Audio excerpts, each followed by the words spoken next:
All right, so let's get to Montel's theorem, which is really the uh, Bolzano-Weierstrass-like theorem that we were interested in, and it's still we're sort of considering it as a lemma. We're really aiming for the Riemann mapping theorem, right? Now let's get to some. It uses sort of more traditional naming. If we have a set of holomorphic functions defined on some open set U, then we'll say it's a normal family if every sequence in F in this family has a convergent subsequence, and by convergent we mean uniformly on compact sets. Now the limit need not be in F for this. It could be a function not in F. That doesn't mean really sort of closure or compactness really in this topology. It's really pre-compactness or relative compactness. So now another so now we sort of that's really where we're heading. Where we're starting is what do we mean by bounded, and so we'll say a function or a set of function is locally bounded if near every point, so at every point there exists a neighborhood on which the family is uniformly bounded, right? So that there's a uniform bound M such that we have that the supremum of F over this little disk is no bigger than M for all F in F. Okay, so really we're looking for our Montel's theorem was going to be if locally bounded, then normal family essentially. So in more modern language, normal family is just pre-compact in the space of holomorphic functions, although we don't really define the topology on the set of holomorphic functions on U, so that's why we're using this sort of more traditional language, but that's really what it is. It's just something about compactness, right? The closure is compact. All right, so here's the theorem. So suppose we have an open set. We have a family F of which is locally bounded. It's a family of holomorphic functions on U. Then F is a normal family. So it's exactly this thing. If locally bounded, then normal family. That is, if locally bounded, then every sequence has a subsequence that converges uniformly on compacts. All right, so let's get to the proof. So suppose consider that we have some point P in U, and let's pick a compact neighborhood. So a closed disk of radius R. It's all completely inside U, such that we have a uniform bound. Now, since we have a uniform bound on every neighborhood, we can always pick a compact set inside where we still have that bound, right? So that's what we're doing over here, right? Now, so we've done this for R, right? Now let's look at Z in a disk of half the radius, right? So it's where all these Z are gonna be really away from the boundary of this disk. They're going to be at least r/2 away, right? That's going to be important. And now we write down what is f prime, right? I'll use the Cauchy formula, and we're only doing this again for this z in this half a disk inside, right? Disk of half the radius. And so this is just Cauchy's formula. We're taking a modulus of this, right? Now we can use the. Oh, by the way, notice that we're integrating over the boundary of this bigger disk, right? That's a key point. Now we take absolute values inside, right? The triangle inequality for integrals, and we get this inequality over here, right? That's a bound for our f prime, right? We still need to bound that further. So, well, we have, f is bounded by m, right? So that's why we put an m over here. Now, this is really the distance from zeta to z squared, and zeta is on the boundary of this disk. Z is inside this of radius, well, of half the radius, right? So this distance from zeta to z is at least r/2. And since we want to bound, right, we're trying to bound this this expression from above, so we want to bound the denominator from below, right?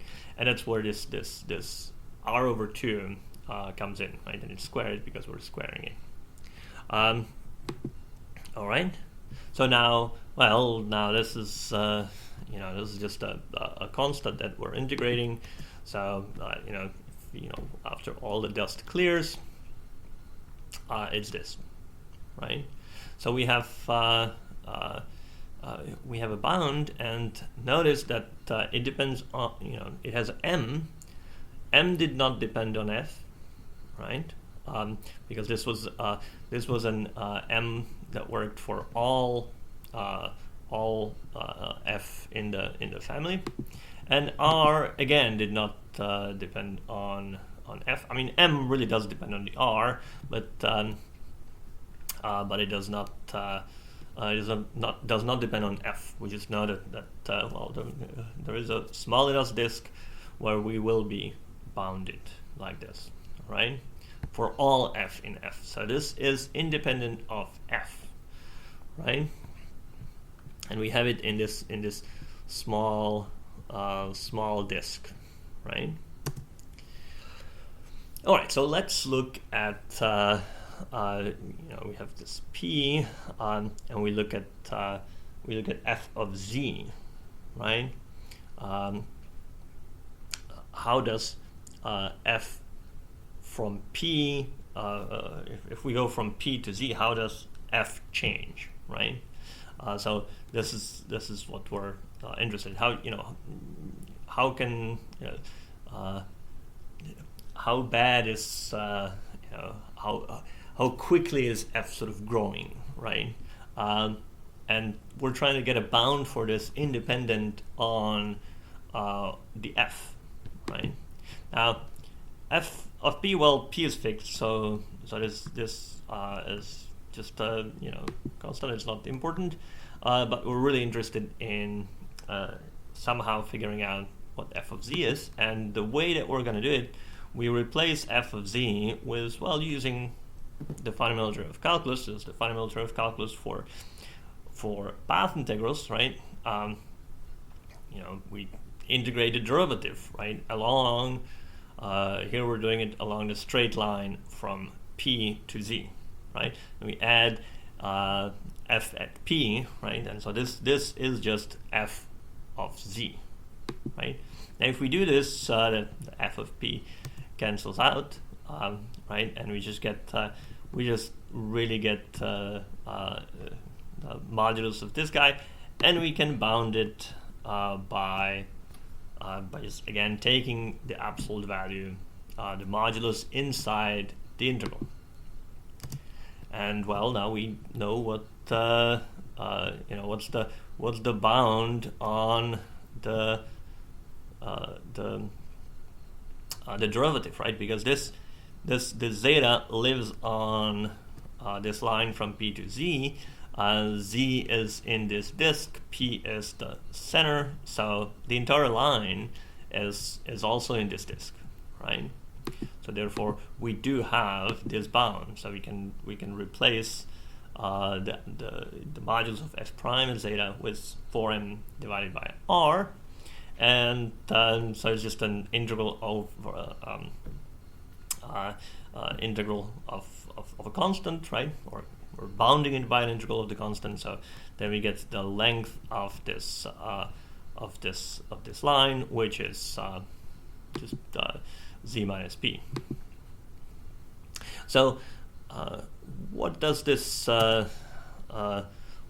mean? Well, it means that script f is equicontinuous, right?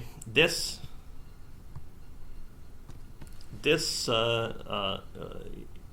constant over here, right, does not depend on f, right? In particular, m does not depend on f. That's really that's where the locally bounded comes in, and this precisely says it's basically sort of uniformly Lipschitz at p, right? I have for any given any epsilon, right? If I want to get this to be less than epsilon, I can make I can pick a delta so that if z minus p is less than delta, 4m over r times z minus p is less than that epsilon, and so and that this right hand side does not depend on f, so it's uniform in the family. So therefore, f is equicontinuous, right? And that was the thing that we needed, because that was the extra hypothesis that we need for, if we're just talking about continuous functions and we want to apply Arzelà-Ascoli, then we need equicontinuity, right? Arzelà-Ascoli or anything like it won't work for continuous functions with just boundedness, right? But for holomorphic functions, this estimate over here, or well, these two estimates, really give you that, well, we do have equicontinuity for free, right? Because, and again, this is another place where this comes up. Why do we have it? Well, it's really this first bit, right? If you it's this first bit over here. We write the derivative in terms of an integral of the values of the function. So if we have a bound on the values of the function, we have a bound on the derivative. If we have a bound on the derivative, then we know that f is not that the functions f cannot be sort of too wild, right? We know how wild they can be by just bounding the values of the function, right? So it's another most direct consequence of Cauchy's formula, right? All right. So Arzelà-Ascoli applies for any sequence. We get a subsequence that's convergent, uniformly in compact sets. I mean, it's precisely the right convergence that we got in Arzelà-Ascoli. So really, the only thing that we were missing was equicontinuity, and so F is a normal family. All right. So, what about some applications. So we'll really see the main application is going to be the Riemann mapping theorem. So there's a couple of small applications in the exercises for this section, but really one place where Montel's theorem sort of shines is finding extremal functions. Right? You set up a certain extremal problem, and then you take a sequence of functions in some family that approach that extremum, right? And then you can take so Montel basically tells you that you can take a limit, well, as long as you get this boundedness, right? But it's all that you need to check. You only need this boundedness. There's also there's a stronger Montel. You actually don't even need boundedness. You only need to miss that the image of the function needs of all the functions needs to miss 2 points, and you have Montel. But this is going to be good enough for us.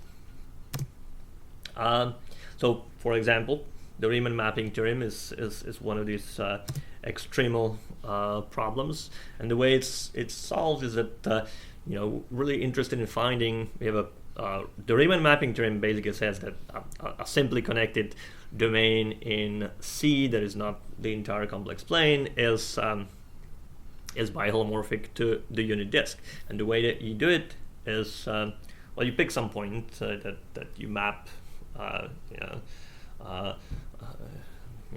map some point P to maybe 0, and then you maximize you try to maximize the derivative at that point, right? To maximize the modulus of the derivative, right? So you have clearly bounded functions, right? So we have we have a locally, not just locally bounded, it's bounded, globally bounded functions, and so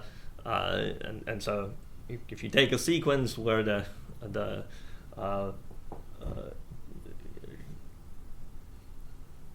derivative at that point is increasing, right, and it's going towards whatever the maximum should be, then Montel will tell you that, well, the maximizer, the thing that maximizes the derivative actually exists, right? That you can find a subsequence that converges, right? So it has to converge. The derivatives have to converge, so you'll actually get a maximizer of the derivatives as well. So that's going to be our main application of Montel. Now, another sort of commonly used, it's really a consequence of Montel and its Vitalis theorem. This is one version of it. There's another version of it, but it's basically finding, if you have a limit, if you have a sequence of holomorphic functions and it's locally bounded, and you're really trying to find does this sequence converge uniformly in compact subsets? And Vitalis' theorem says that, well, all you need to show is that it converges pointwise on a large enough set, right? Where the large enough is just a set that has a limit point in U, right? And then f sub n converges uniformly, right? Which is a little amazing, right? And it's very useful, right? If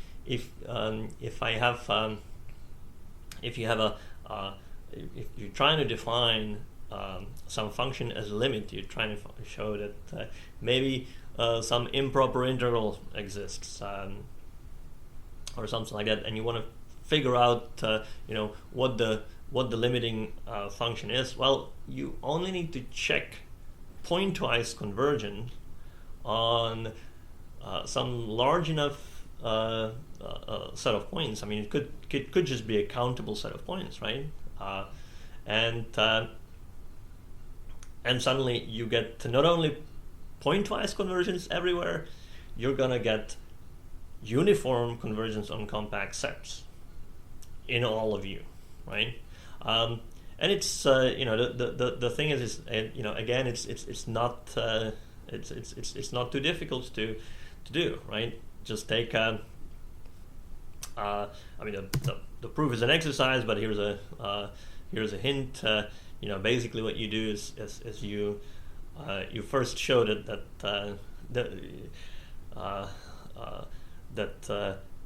find a limit, right? Find what f is, and you can do that by picking a subsequence of this sequence, right? And if and then using this thing, E has a limit point that clearly says that you probably want to use the identity theorem, right?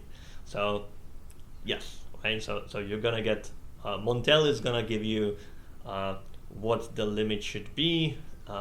Identity theorem is gonna is really gonna tell you that what it sort of equals everywhere, and then you just have to show that f actually converges. That it's not just that subsequence, but fn actually converges. All right, so that's Montel's theorem.